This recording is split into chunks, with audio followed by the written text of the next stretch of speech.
Sekarang ini kita berada di tengah pandemi virus corona yang tidak diduga oleh siapapun. Kita butuh pemimpin yang kuat dan kompeten untuk berbuat sesuatu sekarang, lebih dari sebelumnya. Sangat sulit untuk mengetahui bagaimana keadaan sesuatu dalam masa yang sulit diprediksi ini. Tapi Anda tidak bisa hanya duduk-duduk saja sepanjang waktu atau mengkhawatirkannya. Anda harus menjadi aktif untuk dapat sukses. Ketika Anda menempatkan seekor lalat dan seekor lebah secara bersamaan dalam satu botol, maka lalatlah yang akan menjadi pertama melarikan diri. Lebah hanya akan berjalan berputar-putar mencari jalan keluarnya. Lalu setelah itu dia akan mati di dalam botol itu. Sementara lalat akan terbang ke sana kemari di dalam botol itu, dan setelah itu dia keluar lewat celah-celahnya. Itu alasannya kenapa sangatlah penting untuk berperilaku dengan yakin dalam situasi sekarang ini. Paling tidak kita harus berusaha melakukan hal tersebut. Tugas seorang pemimpin adalah untuk mengantarkan orang lain pada kesuksesan. Nah, hal seperti ini juga disebut dengan efek penguin pertama. Saat kita terjebak pada jalanan yang terhambat, yang kita butuhkan adalah seseorang yang bisa mengambil inisiatif agar kita dapat melaluinya. Dan disitulah mengapa saya mencoba semuanya saat menghadapi kesulitan. Jika tidak ada lagi yang bisa dilakukan, maka saya akan mencoba ini, mencoba itu. Sangat penting bagi seorang pemimpin untuk terjun langsung dalam mencobanya. Nah, ketika saya mengambil adegan film mendaki Gunung Everest di Himalaya, seharusnya cuaca saat itu mencapai minus 40 derajat Celcius, sehingga saya dipakaikan sebuah parka saat saya direkam dalam studio.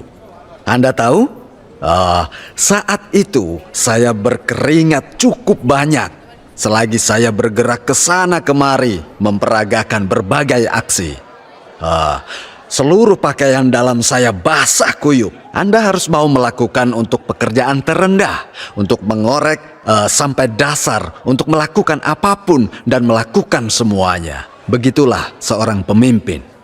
Beberapa orang dapat berkembang saat menghadapi kesulitan, bahkan menjadi lebih kuat. Nah, ada sebuah cara untuk mengukur kemampuan ini. Dan hal ini disebut dengan kecerdasan menghadapi kesulitan. Dan Atomy adalah sebuah perusahaan dengan kecerdasan menghadapi kesulitan yang tinggi.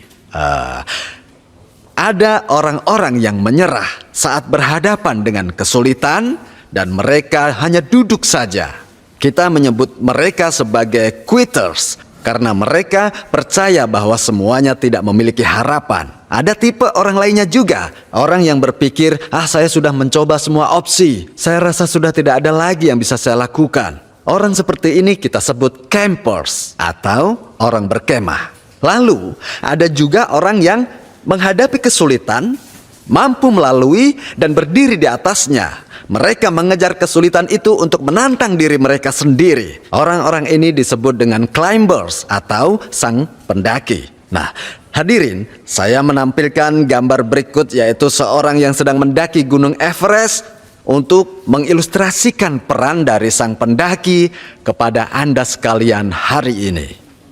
Sekarang, kita ini sedang berada di tengah industri revolusi yang keempat. Ada banyak orang yang berjalan tanpa arah. Mereka berpikir, apa yang harus saya lakukan? Kebanyakan dari mereka sekarang ini menganggur. Pemerintah mungkin akan memberlakukan kebijakan untuk mereka, tapi kebijakannya adalah solusi tambal menambal yang tidak efektif. Jika kita mengetahui dengan baik fitur-fitur spesial dari industri revolusi keempat, maka para pemimpin di Atomy ini tidak akan pernah merasa takut akan apapun juga. Konektivitas hyper adalah salah satu fitur dari revolusi industri keempat. Nah, dalam era baru ini, Atomi adalah sebuah perusahaan yang dirancang untuk sepenuhnya berintegrasi dengan sistem konektivitas hyper ini. Seluruh sistem perusahaan kita dibangun di seputaran konsep konektivitas. Nah, kita adalah sebuah bisnis yang beroperasi lewat personal platform atau sarana pribadi, menciptakan koneksi selanjutnya setelah koneksi yang satu. Karena pondasi dari perusahaan didasari oleh konektivitas, bisnis kita sangat layak dalam industri revolusi keempat. Saat kita berbicara tentang revolusi industri keempat, maka kita menggunakan sebutan seperti AI, IoT, mobil yang berkendara sendiri, drone, AR, VR, XR, Zoom. Itu yang kita pakai saat ini. Jadi, saat kita membicarakan tentang kecerdasan buatan AI atau mobil yang berkendara sendiri, maka seluruh hal ini adalah contoh dari peralatan bisnis yang dapat dimanfaatkan oleh Atomi. Kita bukanlah sebuah perusahaan yang menyediakan teknologi AR, VR, atau XR. Alih-alih, kita adalah sebuah perusahaan yang menggunakan teknologi seperti VR atau virtual reality dan AR, extended reality. Contoh lainnya adalah Zoom. Dengan menggunakan program ini, maka kita dapat melakukan pertemuan online dengan orang-orang yang jauh sekalipun dan nyaman di rumah sendiri. Nah, program Zoom yang ada sekarang ini janganlah kita anggap sebagai saingan, tetapi sebagai alat atau teknologi yang dapat kita gunakan untuk keuntungan kita. Nah, kita juga mulai memasuki era drone, di mana drone ini bisa kita gunakan sebagai sebuah alat untuk mengirimkan produk-produk kita. Itulah mengapa saya mengatakan pada hari ini kepada Anda bahwa kita tidak perlu merasa takut akan apapun dari industri revolusi keempat ini. Bukannya tenggelam, kita tidak mengarungi ombak dari revolusi industri keempat dan berkembang lebih cepat dan lebih jauh daripada sebelumnya. Banyak sekali negara yang sedang kesulitan sekarang ini, dengan depresi ekonomi nasional sebanyak 20 hingga 30% yang disebabkan oleh pandemi COVID-19. Sebaliknya, Atomi telah mencapai kenaikan penjualan sebanyak 35%. Bahkan setelah mempertimbangkan fakta bahwa kita tidak menghitung penjualan dari pasar Tiongkok, penjualan kita telah berkembang sebanyak 35%. Banyak orang yang merasa diuntungkan dari perkembangan ini. Ada yang awalnya mereka tidak berhasil, sekarang menjadi orang yang sukses.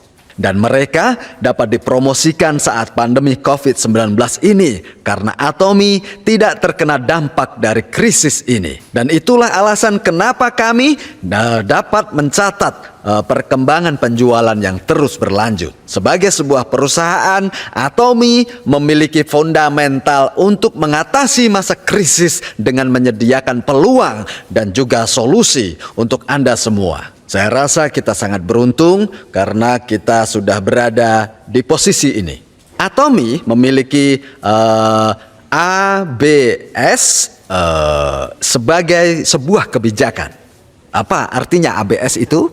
Yaitu sistem akselerator, brake, and steering wheel yang ada di kendaraan Anda sebagai fitur keamanan.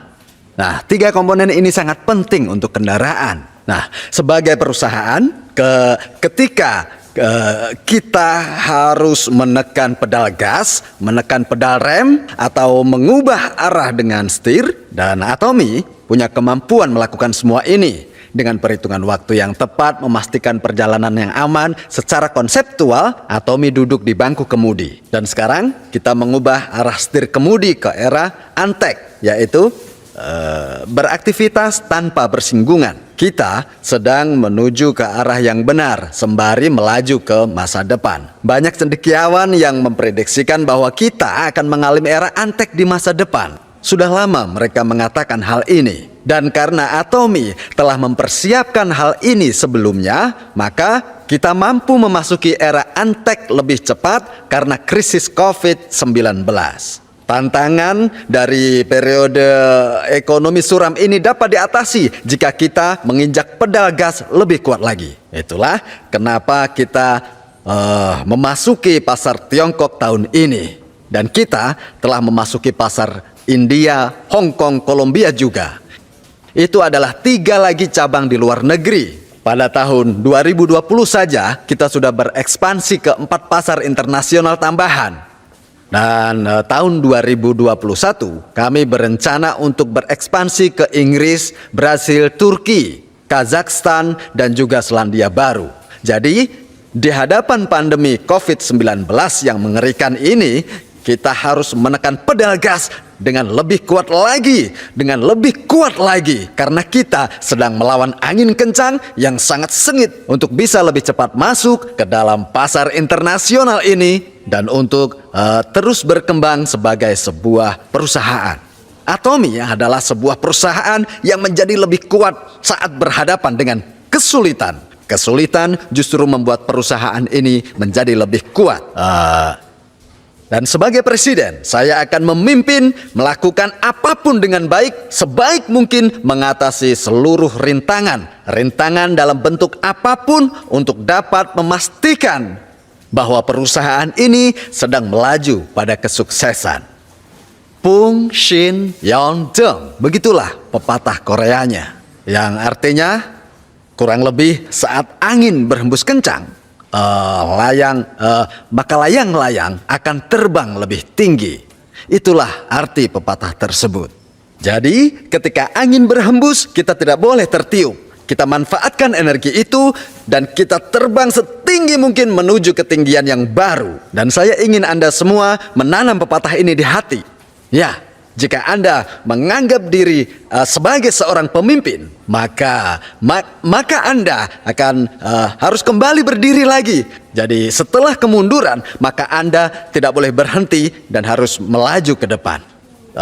Hadirin, perusahaan kita beroperasi dalam kecepatan yang tinggi. Kita adalah perusahaan yang berorientasi pada konsumen, yang beroperasi di bawah naungan Komisi Perdagangan Adil Korea dan dapat sertifikasi CCM sebagai perusahaan yang berorientasi pada konsumen. Sertifikasi CCM ini hanya diberikan pada 100 perusahaan. Di antara perusahaan-perusahaan lainnya yang tak terhitung jumlahnya, ini adalah sebuah kebanggaan. Atomy bangga menerima sertifikat ini. Dan kita juga telah menerima penghargaan yang serupa di Tiongkok.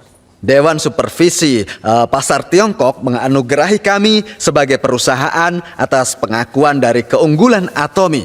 Kali ini kami mendapatkan 3 buah penghargaan besar.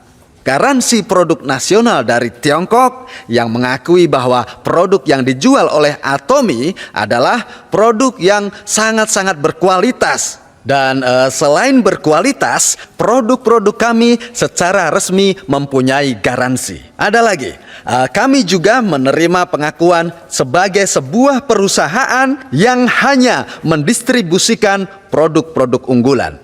Selain itu, kami juga diakui untuk keunggulan dalam kredit finansial di Tiongkok.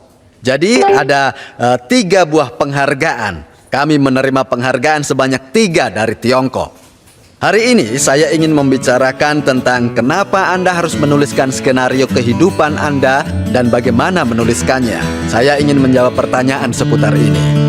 Sangatlah penting bahwa Anda mempertimbangkan kesuksesan Anda di Atomy selagi Anda menuliskan skenario kehidupan Anda. Dapat kita katakan bahwa ini adalah pusat dari kesuksesan. Perlu Anda tahu bahwa penyebab terbesar dari mengapa orang banyak yang gagal adalah karena mereka tidak pernah betul-betul memikirkan tentang menjadi sukses. Mereka tidak pernah berhasil karena mereka tidak berpikir bahwa mereka perlu menjadi orang sukses. Itu yang tidak pernah mereka pikirkan.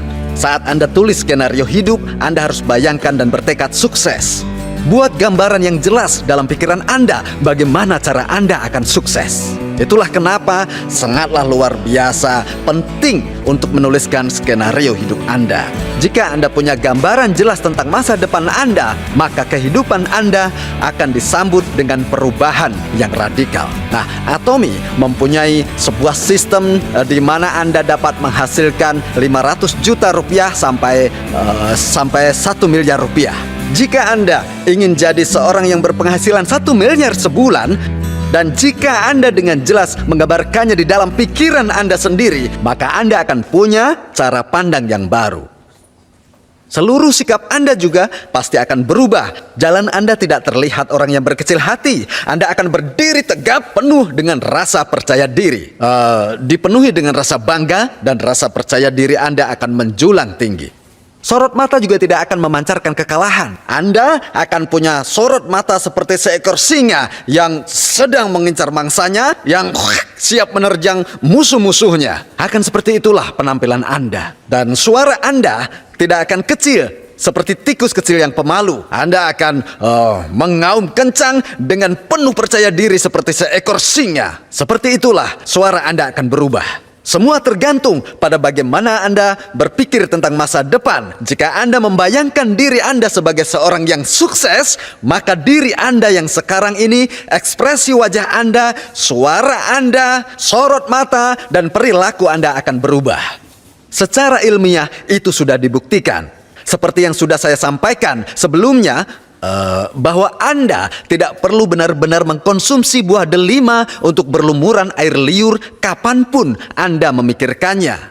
Anda dapat berlumuran air liur hanya dengan memikirkan menyantapnya saja. Jadi, saat kita membahas tentang tubuh kita, maka pikiran kita memiliki pengaruh yang sangat besar juga. Jika Anda dapat mengubah pikiran